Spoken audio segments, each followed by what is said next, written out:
saya Sriwantini, bisa dipanggil Bu Sri, bisa dipanggil Bu Wantini. Saya mengajar di SD Negeri Celeren.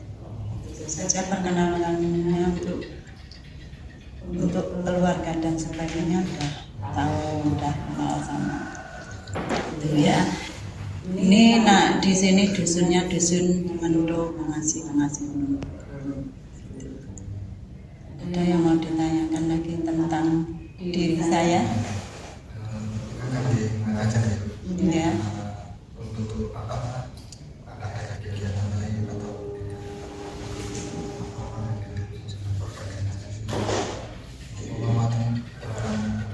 kalau ngajar sudah 1 hari atau masih ini saya sore itu ikut ngajar TPA saja. Masyarakatan ya di sela-sela hari itu ya tetap ikut kegiatan PKK, ikut itu persatuan KWT juga ikut, jadi lumayan habis waktu di luar.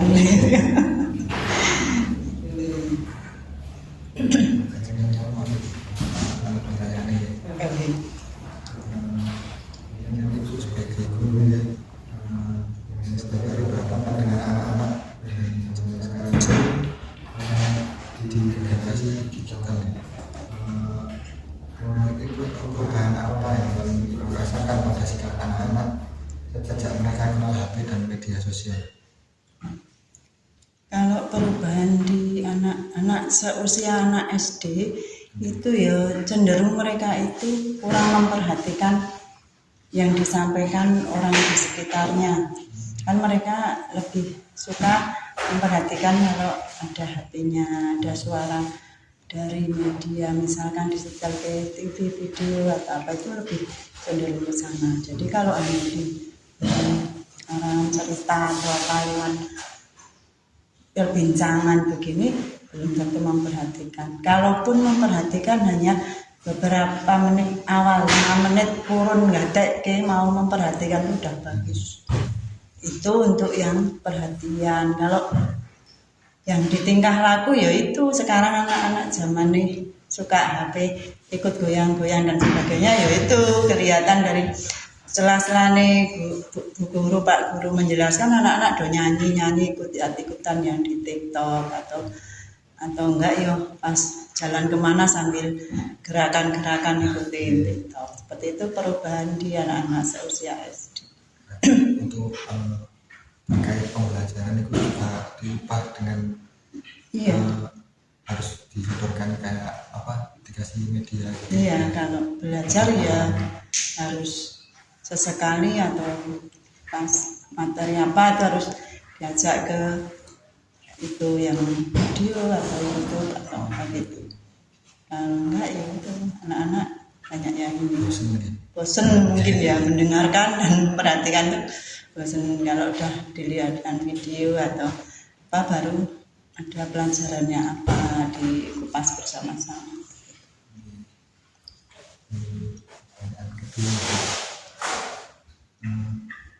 Aku pernah nggak melihat atau mendengar murid di sekolah yang saling ejek atau bertengkar karena masalah perbedaan, misalnya beda pendapat atau beda suku terus atau agama, itu di media sosial kayak WhatsApp di TikTok ya.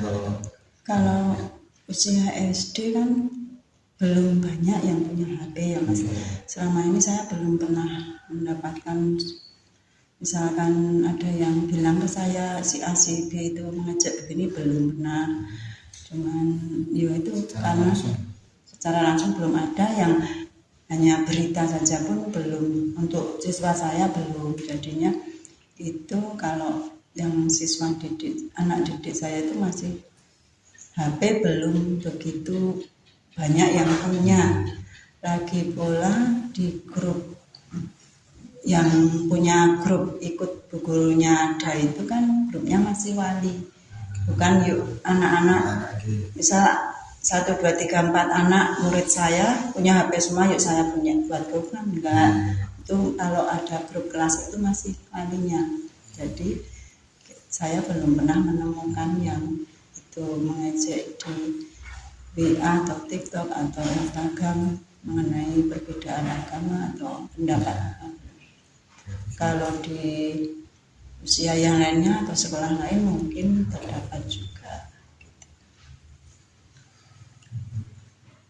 Terus kalau sekarang ini kan banyak informasi atau ceramah agama di internet yang kadang itu mengandung pesan kemarahan gitu. Iya. Terus atau menyalahkan orang lain juga. Nah, menurut Ibu ini bagaimana cara terbaik mengajari anak-anak agar tidak gampang percaya dan tidak ikut-ikutan menyebarkan berita kayak gitu yang belum jelas sebenarnya kayak hoax seperti itu? Kalau saya ke anak-anak ya biasanya baru menasihati ya Mas, menyarankan saja, menasihati ke anak-anak kalau ada berita ini itu jangan langsung di share, jangan di ini, tanyakan dulu ke orang tua yang lebih dewasa yang lebih tahu masalahnya benar atau salah kalau mau ikut nge-share. Kalau untuk anak-anak dipahamkan benar dan salah dan itu biar tetap mau memperhatikan dulu, itu tidak langsung ikut-ikutan share terus nanti akibatnya gimana, ikut marah-marah atau bagaimana, apalagi mengejek ikut-ikutan ngejek di luar dengan suaranya masing-masing, itu sudah diusahakan untuk menasehati. Kalaupun ada yang ikut-ikutan bersuara kan langsung ditegur, misalnya ayo Ali nggak boleh gitu, itu nggak benar, apa benar kamu belum tahu kan, langsung ditegur ketika dengar langsung seperti itu. Nah, kalau seumpamanya ada murid yang ketahuan seperti menjelek-jelekkan atau apa ya, menjatuhkan dari agama lain atau dari perbedaan keyakinan, itu bagaimana pendekatan Ibu kepada murid itu?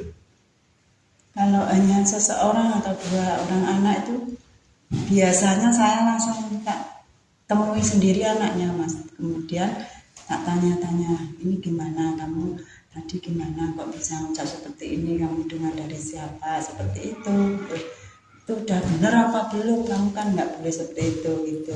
Terus kalau memang itu tidak benar, kamu harusnya kan jangan diulang-ulang lagi, jangan sampai terucap lagi seperti itu. Jangan suka menyalahkan orang lain, belum tentu kita sendiri itu benar. Coba cari kesalahan diri sendiri. Mungkin mereka yang benar, saya yang salah, seperti itu dipahamkan ke anak-anak. Jadi biar anak-anak itu tidak langsung nyelmong, salah Ali salah gitu kan, enggak gitu. Biar dia itu mau ngucap tuh ya berpikir dulu, biasakan diam sejenak, sebenarnya sing sapa dungo aku kudu piye gitu. Kita itu harus terbiasa tidak langsung ngucap nyelmong apa langsung gimana gitu. Nah, terus kalau semuanya di rumah kan pasti anak-anak itu pasti melihat orang tuanya main HP ya Bu. Ya, itu sejauh mana peran orang tua kepada anaknya itu Bu dalam mengawasi dan memberi contoh, entah dalam menggunakan media sosial atau secara bersosial langsung kepada tetangga-tetangga?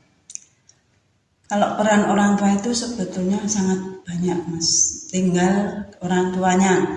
Anak-anak itu kan aslinya mencontoh, meniru ke orang tua masing-masing. Jadi ketika di sekolah kok saya melihat murid-murid saya yang begini begitu dan sebagainya, itu ya saya lihat ke nama walinya, oh ya udah orang tuanya itu. Yuk, kalau di sekolah kan ada yang warga sekolah, tukang kebunnya itu kan warga situ, jadi hafal dengan si A si B, itu orang tuanya A B C itu tahu. Ya udah, yuk tak tanya, oh ya udah karena memang orang tuanya begitu gitu, tanyanya sama yang warga situ kan tahu.